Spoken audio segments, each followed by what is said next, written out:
twongere engalo nga twaliza Bishop Aitawali.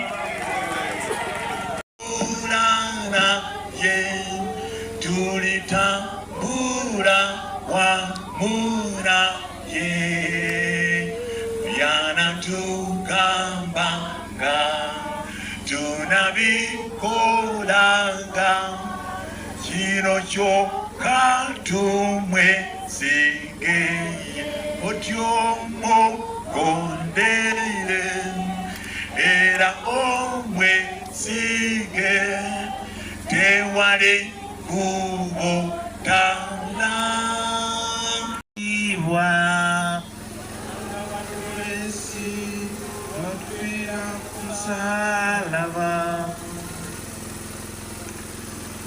awo ekibiina ky'abantu ne kyambuka ne kitandika okusaba Piraato okubakolera nga bwe yali amanyidde. Balaba mu kifo kya Yesu. Awo Piraato n'abagamba nti, kale gwe muyita kabaka w'Abayudaaya n'amukola ntya? Bo ne bamuddamu nga baleekaana nti, mukomerere ku musaalaba. Piraato n'ababuuza nti, lwaki? Kibi ki kyakose? Kyokka ne beeyongera bweyongeza okuleekaana nti, mukomerere ku musaalaba. Awo Piraato olw'okwagala okusanyusa ekibiina ky'abantu eriko amalobo agasuna, Piraato n'amuwaayo okukomererwa ku musaalaba. Tulabe Yesu Kristo nga bw'ali, omutwe gwe gubunya ebiwundu eby'amaggwa, embazi zimbi olw'empi, ekirevu kye bakikuunyudde, nannyini kulamula n'akkiriza okulamulibwa Piraato omuntu obuntu. Kama tuli mu bigere ebyo, we eyatambula mu nnaku mu bulumi mu kuswazibwa tukyuke tubeere abalamu era tukyuke tugibweko ebyo byonna ebyandiswaziza erinnya lyo. Twebaziza olw'enteekateeka eno gy'otuukiriza, kale n'olugero luno tunaaluwayo mu mikono gyo tuyita mu Kristo Yesu Mukama waffe. Amiina. Ssebo Provost, abasumba, ssebo Reverend olw'olunaku luno njala kwebaza nnyo abategeera omuwendo ogwatugula ogw'abakula, kubanga olunaku luno senga Mukama waffe yalinga omukuffe oba oliawo obulokozi tebwandibaddewo. Entandikwa ya byonna temwali kuseka, temwali ssanyu, temwali kunyumirwa, kwali kulumwa, kwali kukaaba, kwali kuyiwa musaayi. Naye si ku lwange nzekka naye ku lwo ne ku lwange. Era ku nkomerero tujja kumulaba ng'agamba nti kiwedde. Njala nnyo okwebaza Katonda kubanga olunaku ne lutuukidde ng'abantu beetaaga nnyo omulokozi, nga tumwetaaga okusinga twali tumwetaaze, kubanga oli be tuyita mu bingi nga twetaaga omununuzi, ate nga tewali mulala okugyako Yesu waffe. Mbadde ndaba ennaku zino abantu nga bakaaba, wiiki eno ebadde y'amaziga mangi, era ndowooza ebigenda mu maaso mu ggwanga lyaffe, ebigenda mu maaso mu kibuga kyaffe Mukono, abantu nga banyolwa, nga bakaaba, nga basiida. Naye twebaza Katonda nti bino byonna yabimanya, ye kyeyava ajja abeera essuubi lyaffe. Neegayira ekisa kya Katonda okubasisinkana, lutusinkana ffenna, nga tujjukira buli kiseera nti bwe tuyitamu si y'enkomerero. Okulumwa kubeerawo, okukaaba kubeerawo, okusoberwa kubeerawo, naye waliwo Katonda ataakuvuunusa ebyo byonna bye tutadde tuyitamu. Ku nkomerero ne tugamba nti weebale Mukama. Bwe tuyita obujulirwa, kale njagala kubasabira temwerabiranga olunaku luno olw'okutaano, obanga waliwo ekisa kyonna ekyali kikoleddwa kyakolwa ku lunaku luno, obanga waliwo okwagala kwonna okwali kukulagiddwa, bannange okwagala kwakulagwa ku lunaku luno. Era abasaba bannange eri abantu bangi abakyayiwa ne bakaaba. Bannange kaleke ensi kekukyawe, abantu kabakukyawe, waliwo eyakwagala okusinga abantu bonna, okusinga ebintu byonna, kubanga ebyensi bidiba bifuuka biggwawo, nyo n'atafuuka atadiba ataggwawo, yakwagala n'okwagala ate okutagenda kuggwawo, kyava awaayo obulamu bwe n'abonaabona paka ku musaalaba alyoka akugulira obulamu. Kale nno neegayirira ekisa kya Katonda tusinkane byonna. Ekitundu kye njagala tugende nakyo mu Luka ono ekyo kyakutteko sirabye ensonga yonna ku muntu ono ng'omubi ono obutujju Piraato agamba newankubadde ekifaanana bwe kityo sirabye ensonga yonna ku muntu ono.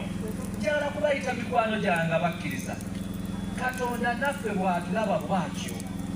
Katonda nsaba ono atutunuulire mu maka gaffe ng'oli mwami atalina nsonga, ng'oli mu maka maama ng'oli mukyala atalina nsonga, ng'omwami wayinza okujja n'agamba nti bane Mukama yampa neyampa omukyala nga takulabako nsonga, ng'omwami wakujulira mukyala wakujulira nti bannaye Katonda newankubadde bagamba abaami bafaafaaganya ennaku zino naye owange tasimulabako nsonga. Nsaba Mukama atubeere waliwo obusongasonga obutwawukanya ne Katonda. Bano baalina bujja bwe bwamugambisa nti mukomerere, waliwo engeri nnyingi eziri mu bantu ennaku zo ne weewuunya. Nabadde ndaba omusajja okusala abaana abatalina nsonga, n'osala ono n'okasuka wali ng'olinga asala enkoko, nzibane n'enkoko ogisala nsiba nnyama era neebaza Katonda si alina mukisa kugisala. Naye osiba nnyama n'okwata omwana n'osala n'okasuka wali. Bannange emitima, saba Katonda atugyemu emitima egy'amayinja, asinze mufu emitima egy'ennyama, okubanga ono Mukama mwatuula. Saba mulaba omukaawu bungi mu bitundu byaffe, mu bantu baffe. Tunabeera n'ekisa, tunayolesa Katonda ono yafa ku musaalaba. Bwe tunabeera n'okwagala, y'engeri tutya okukolesaamu Katonda ono yatwagala. Tunayolesa obulungi, tunayolesa obulungi eri abalala abantu bannaffe, kubanga kakabulira ekyamu. Tosobola kukola birungi eri Katonda ng'ate okola bibi eri munno, Katonda n'akusiima. Tandika n'oyo akuli okumpi okumulaba obulungi bwo n'ekisa kyo, ne Katonda anaaba mulungi, anaaba wa kisa gy'oli. Twaniriza nnyo twageza okutambula okulungi, naye ensonga gy'otwala olunaku n'oba tutambula. Mukama akutunuulira, kyabagambe omuwala ono simulinaako nsonga, omusajja ono simulinaako nsonga. Saba Mukama atuyambe, kirungi n'omusaayi guno ogwayika ku musaalaba guno gutunaazaako obusongasonga bonna n'agasonga gonna ne tutukula ne katufaanana nga ye. Omwana ono simulinaako nsonga. Katonda ng'akulaba ng'oli kifaananyi kye kyennyini nga tolina nsonga. Mu maka gaffe, ku mirimu gyaffe, mu bitundu byaffe, abakulembeze baffe, mwenna saba Mukama atulabe nga tatulinaako nsonga. Baako boowonya ku lunaku luno. Mukama abaana b'okutambula kwabwe kuno nga bajjukira olugero lwe batambula olwo balimu ebigono okusituka. Taata baako b'ositula, baako b'owonya, baako b'otwala mu maaso. Nga watuukiriza olugendo luno, kanaffe tutuukirizibwe. Tuukiriza abaana bo mu kisa ne mu kwagala okuba gy'oli. Okulabisibwa obulumizibwe nga bw'ogwanidde ennyo mu Kristo Yesu Mukama waffe. Kale n'emirembe gya Katonda Kitaffe, Omwana n'Omwoyo Omutukuvu. Bishop agenda kukulemberamu. Tukuleko mu ngalo ez'amaanyi olw'ekyo nga yeetikka omusalaba era atongoza ogusitula. Ekirala omusalaba kwaya tw'oluyimba alaba yakulembera. Kwaya School Lumayimba Kandije Yesu Kandije Jodi Nazana Ingamyonda Nawe Sike Bwange Sike Bwange Jodi Nazano Musa Okusinga byonna Yesu wafira nte ali Kandije Yesu Kandije Jodi Nazano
Moze kuba mu kifaananyi.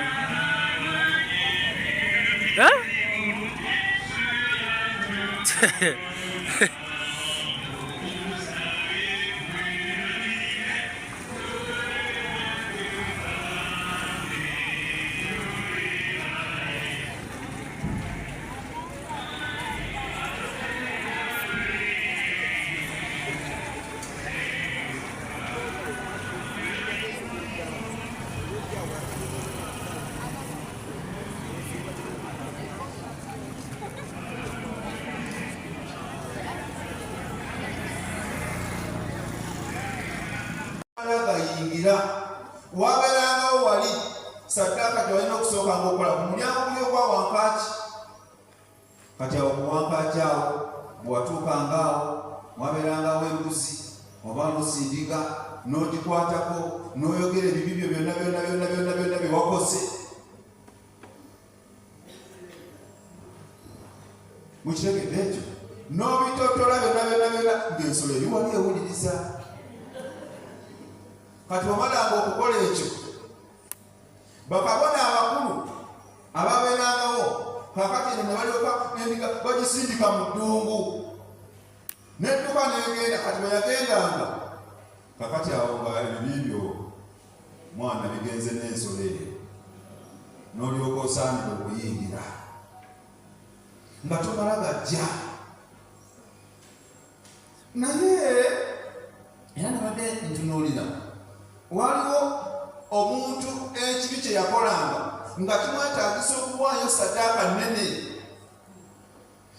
Okusonyiwa tekwali kwa jjenjeero, tekwali kwa gawagate nga bwe nasobezza kakati mukama onsonyiwe mukama kikwera akola nedda byabeerangamu omuwendo gwe wateekangamu nga gwe wennyini kaza musango gwoteekamu ki.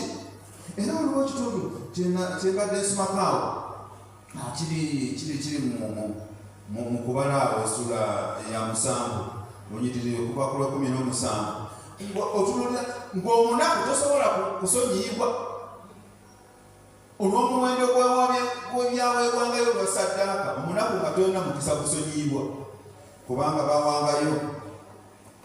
Waliwo saddaaka eno ente 2, endiga 5, embuzi ennume 5, abaana b'endiga abalume nabo 5. Kakati maama atabirina okola otya? Mukama yeebazibwe. Embeera bwekyo bwe yali naye era nga abantu bagenda mutunuulirango Katonda omuzibu ennyo atasoboka n'agamba nina okukyusa olwo Katonda ateekateeka endagaano empya okujja. Endagaano enkadde yali ya saddaaka. Mukama yeebazibwe. Kati mu ndagaano empya awo Yesu wayingirirawo n'abeera saddaaka yaffe. Era saddaaka ezaweebwangayo olw'emirembe ezo nga tezikyaweebwayo. Mujjukire mu kujja kwa Yesu Bayibuli emwogerako nti kabaka ow'emirembe. Mukitegedde yajja atutaase ku saddaaka ze twandibadde tukola. Yabeera saddaaka yaffe ng'oli awo ng'ojjudde ebibi nga tosaanira. Bannaye abantu bendibaga mu bibi. Abantu nga twendibaze omuntu akola ekintu Bishop Silver yatera mukyogera ne sitaani naye n'agamba naye bannange nze bannange abaana abato n'akuba n'agwa mu kikomera n'asanjaga asooka n'asanjaga owokubiri n'asanjaga owokusatu n'asanjaga n'owokuna. Mwabirabye bantu badde bamugolokokeddekaawo poliisi bwe yayingiriddewo mangu awo negiraawo nemutaasa kubanga ati nga alina information gyerina okumujjamu. Kakati omuntu afaanana bw'atyo naye asobola okusonyiika. Waliwo ebintu ebimu nga Katonda yekka y'amanyi. Ebintu ebimu Katonda yekka y'amanyi nga ku mwana w'omuntu teri n'omu asobola kukitegeera. Naye Katonda yekka y'amanyi kakati oyo omukola otya.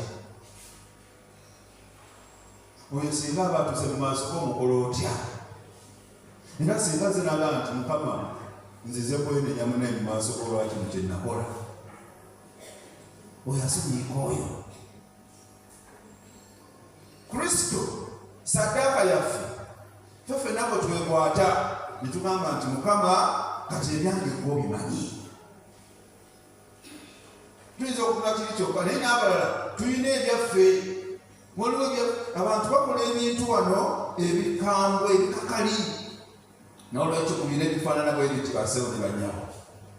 Tujjukira ekiseera Mukama waffe kye yayitamu ng'akkiriza, twasomye mu Isaaya 53, ng'akkiriza okwetikka obuyinike bwaffe, ng'akkiriza okwetikka obulumi bwaffe, ng'akkiriza okwetikka emigugu gyaffe, ng'akkiriza yeetikka ensonga yeeyo kutawaanya.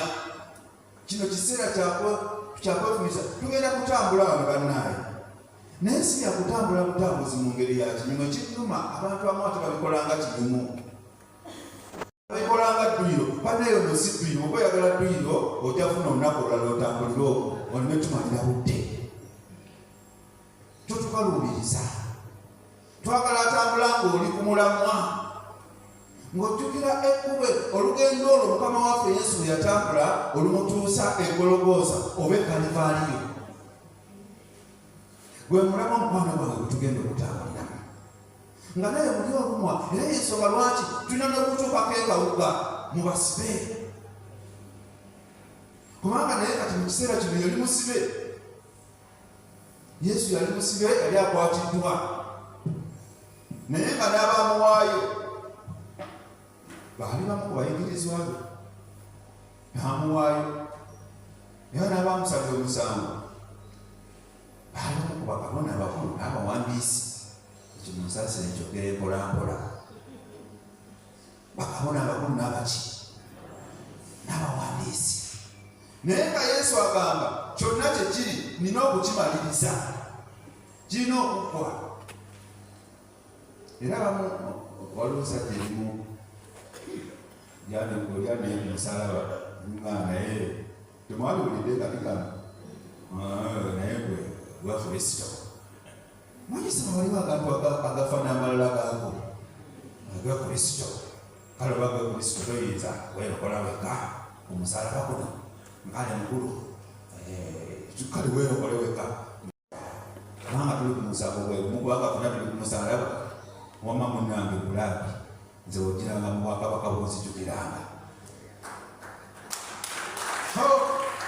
Katonda yeebazibwe. Era awo waliwo ekyokuyiga ky'amaanyi.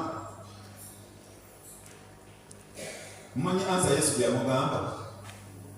Yamugamba nti olwaleero onooba nange muki mu lusuku lwa Katonda. Katonda naye Yesu talema kubeera yali yeri kubanga ate yagamba wali onooba nange mu lusuku lwa Katonda. Naye Yesu ekimukomereza n'okutuuka okufiira ku musaalaba kwali kununula nze, kununula kwe. Naye n'ensonga ey'okubiri eyalimu yeeno kwali kunafuya kufa. Manyi abantu batunulira okufa balowooza nti kya kitalo nnyo kirya, kubanga ffenna tukutya. Teri afa n'akomawo wano n'atunyumiza bwe bibeera, taliyo. Naye Yesu yatulaga nti n'amagombe n'entaana nafu nnyo tutera n'okukiyimba mu nnyimba zaffe. Entaana nafu n'okufa ku ki? Kufu. Kubanga that is not our destiny. Waliwo essuubi. There is hope beyond that grave. There is hope. Waliwo essuubi erisukuma busukulumi ku ntaana eno. Kale nno ekiseera kino mikwano gyange twasomye ekitundu kyabadde mu Warumi essuula 8:35-39. Naye kiriba ki ekitwawukanya n'okwagala kwa Kristo? Yawangula, naffe tujja kuwangula. Katonda yeebazibwe. Kristo yawangula. Sikyanenya nnyo bantu bano abaaliwo mu kiseera ekyo mu kufa kwa Mukama waffe Yesu baali banyiizanyiiza dde ekyamazima. Naye nono Piraato yalina ku buyinza n'atakozesa bulungi buyinza bwe kugamba, naye n'awuliza buwuliriza bantu. Yaleekana eddoboozi ddene, baleekana eddoboozi ddene nnyo nga bagamba nti ki? Akomererwe, akomererwe. Bayibuli egambye nti amaloboozi g'abantu ne gasaanikira. Waliwo abakulembeze abali bakola ensobi nga bawulizanya amaloboozi g'abantu. Ate ekirala ekisinga okunnuma, mmanyi Abaganda tugenda ne tugamba nti abangi basooka olubwe kikola ki wekyabikira nti era abangi bwe bakwebazanga luweze, abangi nabo basobola okukola ensobi mukitegere, n'abangi basobola okukola ki ensobi. bw'otabeeranga olwogamba kwogende ne majority, waliwo ne majority olweberanga yeyo oyimiriranga kunda nebanga oliko omuweka ng'oli ku minority. Ati wano abademokulaasi bagamba that is not democracy, kubanga democracy kwe kunyigiriza abatono n'omunda n'abangi. Mukitegedde, there is the will of majority over the minority. Eko twakasobanga mu primary. Democracy is the will of majority over the minority. Mu Luganda democracy kwe kunyigiriza abatono. N'abangi bakola ki? Bakola ensobi. Mwana bagamba ezikyabanenya nnyo. Bw'otunuulira Yuda Isikalioti musajja wattu naye gye yali. Yuda Isikalioti naye musajja wattu. Ate ekisinga Yuda Isikalioti kyeyabibala nti omusajja basobola okukwata ne bamukomera ne kumusaalaba. Ekyo si kye yasuubira. Yamanya nti ono omusajja kamenyo tubadde naye tumulabye nnyo, alaba tebasobola kukwatako. Naye olaba neefunira akavaawo katakano nyabulagiddeeko nange kyezikusa. Manyi okuvaada abantu bawumbirwa ssente, baagala ssente. Baada agenda okulaba ekyagala omusajja bamukudde. Yanoga bino ate nga gye bigenze walala. Okakananga bamukoze batya? Bamukomerere n'agamba omugezi wano adduka n'azzaayo ssente eri bakabona. Bwe yaziddusa okuzitwalayo bamugamba bugambi mukulu, ssebo guno omusango teguli ku ffe, guli ku ggwe. Bamwefuulidde guno omusango guli kwani? N'olwekyo ssente zo ffe tulina gye tuzitwala ziriko n'omusaayi. Naye kyeyakola n'azisuula awo n'adduka n'agenda ne yeetuba. Naye nabo ne bagamba tujja kuzireka kukaddiira nakonoonekera wano tusobozebwako kye tuzikolamu, ne bazigulamu olusuku. Mukama yeebazibwa Oluganda. Kati n'oyo Yuda Isikalioti eyo yali ndowooza ye. Naye bino byonna byabaawo ebyawandiikibwa bisobole okutuukirira. Mukama waffe Yesu Kristo asobole okutununula ku musaalaba.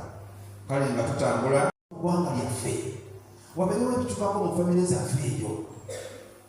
Baako n'omulamu abo gw'ogenda okutambulira, baako ensonga ekutambuza mu kusabako, baako ky'oteeka amaaso ga Katonda ng'eno bw'otambuza kkoli omusaalaba.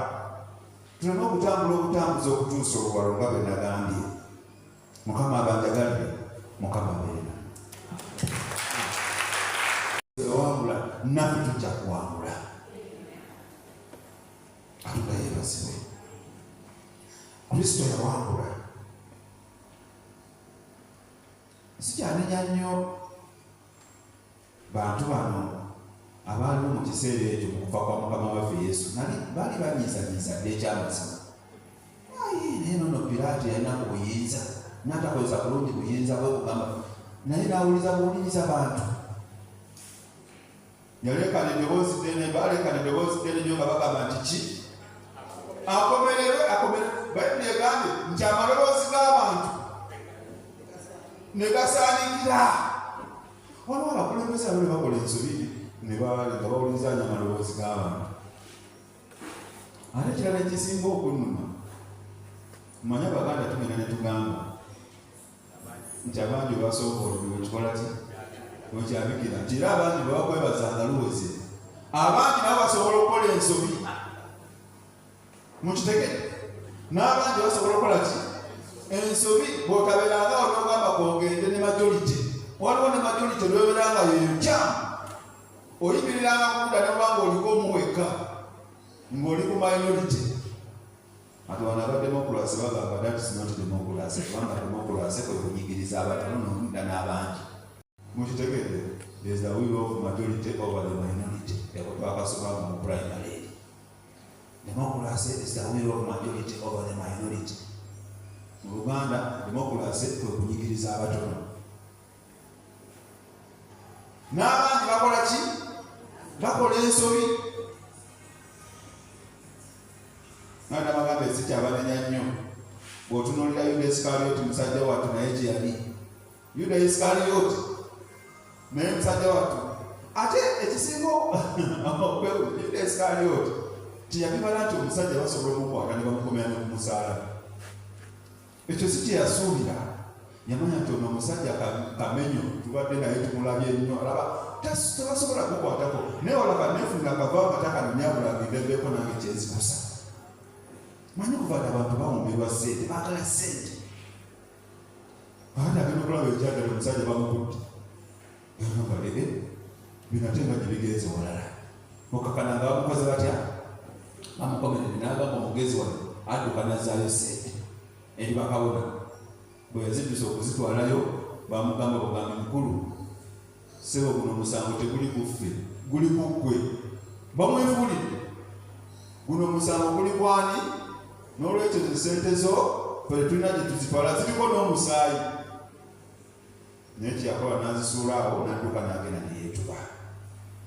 Naye nabo ne bagamba tujja kuzireka kukaddiira nakoononekera wano tusobolezebwako kye tuzikolamu ne bazigulamu olusuku. Mukama yeebazibwa Oluganda. Kati n'oyo Yuda Isikaliyooti eyo yali ndowooza ye. Naye bino byonna byabaawo ebyawandiikibwa bisobole okutuukirira. Mukama waffe Yesu Kristo asobole okutununula ku musaalaba. Kale nga tutambula ggwanga lyaffe wabeerewo ebitukako mu famire zaffe eyo. Baako n'omulamu abo gw'ogenda okutambulira baako ensonga ekutambuza mu kusabako baako ky'oteeka amaaso ga Katonda ng'eno bw'otambuza kwoli omusaalaba. Tulina okutambula obutambuzi okutuusa oluwalo nga bwe nagambye. Mukama abanjagalire, Mukama abeera. Moze nkubamu ekifaananyi.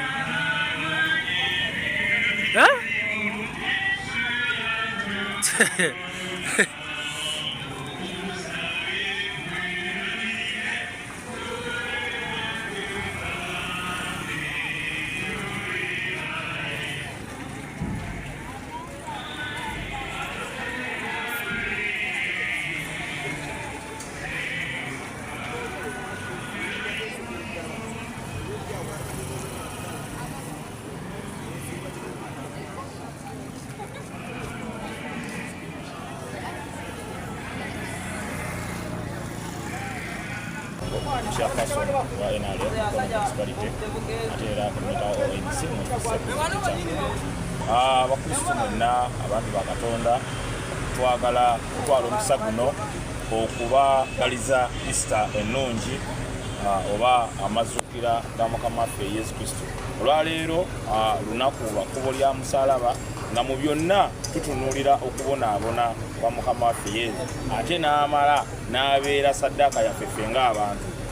Tubadde awo Bishop n'ayigiriza n'ayogera ku mbeera Abannayuganda gye bayitamu. Ekyamazima waliwo ebintu ebijja nga Katonda yennyini gwe tulina okuddukirako. Toddukira wantu walala wonna wabula ekiddukiro kyaffe ye Katonda waffe kubanga buli ekibaawo kijja ng'akimanyi. Naye ate aba alina ne solution kubanga bakadde baffe bakitafe Katonda batuyigiriza nti ekigeze ekinene ate kye kireeta obuwanguzi obunene. So nga tuli mu kiseera kino mu mbeera eriwo mu ggwanga tunulira obutemu tulina okuddukira eri Katonda. Wakole tukoze ensobi tumusabe atusonyiwe ate nga bwe tumusaba ffenna atuwanguze. Twagala okusasira bannaffe abasuubuzi baffe mukono abakoseddwa mu mbeera eno ey'okulaakulanya ekibuga.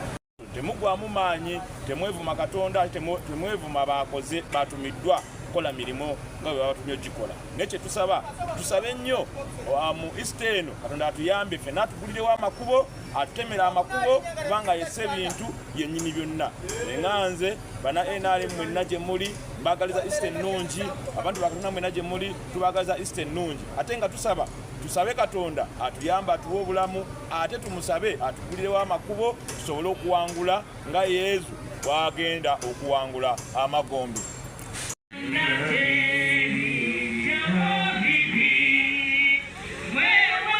Emotoka mwimirikaawo distance nene fena tuyimbe